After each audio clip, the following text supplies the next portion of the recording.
धमकियां में इस खत कहां से आया? वजीर आजम ने पहले अमेरिका का नाम लिया, फिर कहा मैसेज किसी मुल्क से भिजवाया गया।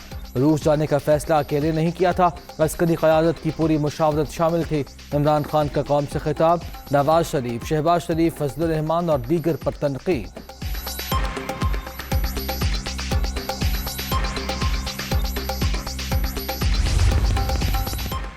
धमकियां में इस खत के अल्फाज सिफारती आदाब के खिलाफ, खुफिया मरासला, मुल्क के अंदरूनी मामलात में मुदाखलत के मुतरादिफ करार। पाकिस्तान भरपूर जवाब देगा।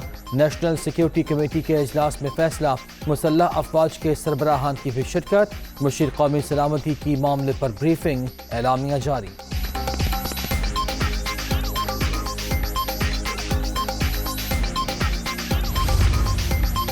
वोटिंग कब होगी, रायशुमारी कब कराएंगे, मामला निपटाएं, अपनी भी जान छुड़वाएं। कौमी असम्बली में अपोजिशन अरकान का वजीर आजम के खिलाफ तहरीक अदम एतमाद से मुताल्लिक एक ही सवाल, मजीद कुछ पूछने से इनकार। तकरार पर डेप्यूटी स्पीकर बेजार।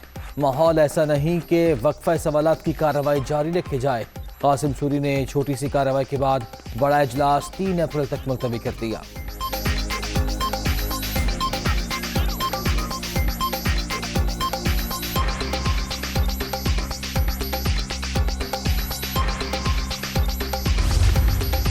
धमकिया में इस खत की तहकीकात और अदम एतमाद पर वोटिंग रुकवाने के लिए सुप्रीम कोर्ट में दरख्वास्त दायर।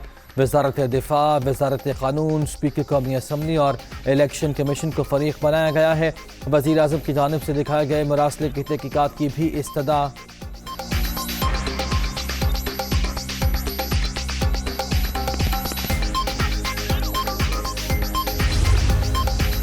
और खैबर पख्तूनख्वा में बल्दियाती इलेक्शन का दूसरा मरहला, पोलिंग का अमल मुकम्मल होने के बाद वोटों की गिनती और नताइज का सिलसिला जारी।